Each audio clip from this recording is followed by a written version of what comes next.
Hello there. While his troops find Ukraine hard going, Putin is about to get a swift kick in the financials.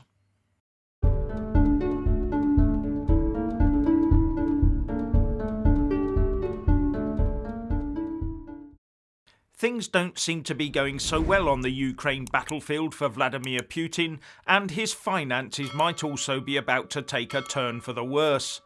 Because the West has now decided to remove access to the SWIFT International Payments Information System from some Russian banks. But before anyone gets all upset that the West has targeted Vlad the invader, remember that he has a rumoured fortune of over £7 billion and his own super yacht worth upwards of 70 million quid, nicely equipped with a swimming pool and helipad, and I'm sure he didn't get all that money from standard Russian government wages. He also removed the vessel from a shipyard to avoid it being seized as part of any sanctions just before he invaded Ukraine, even though the work had not been completed on the vessel. He knew what was going to happen. He's up to his corrupt neck in the same swamp as all the other corrupt leaders around the world.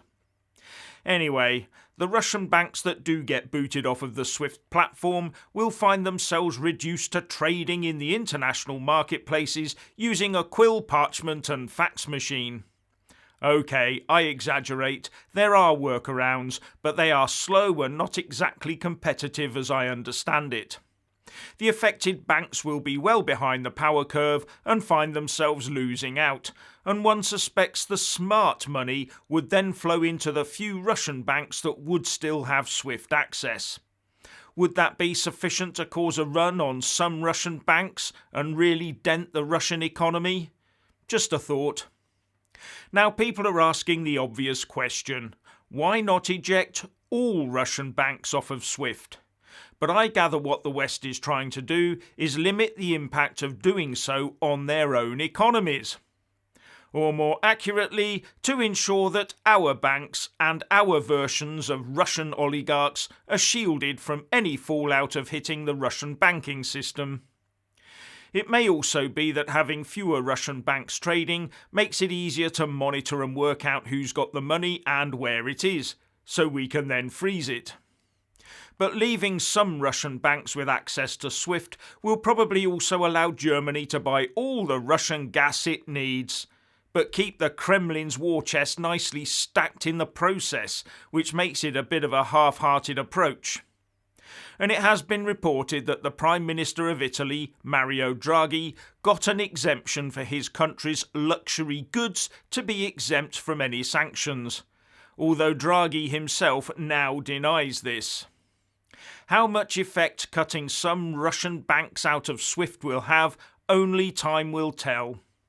But the BBC says that the last country to be cut off was Iran, which saw a 30% drop in its foreign trade. The Russian central bank has also been frozen out of the West, and any assets it has here may have been paralysed. And the UK Foreign Secretary has said today that the sanctions net will be cast wider, and she sent a warning to Putin's oligarchs, saying that nothing is off the table and that we will come after you.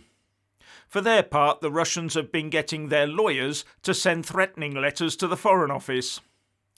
Liz Truss has also warned that we need to be prepared for a very long haul, as this conflict in Ukraine, she said, could last a number of years.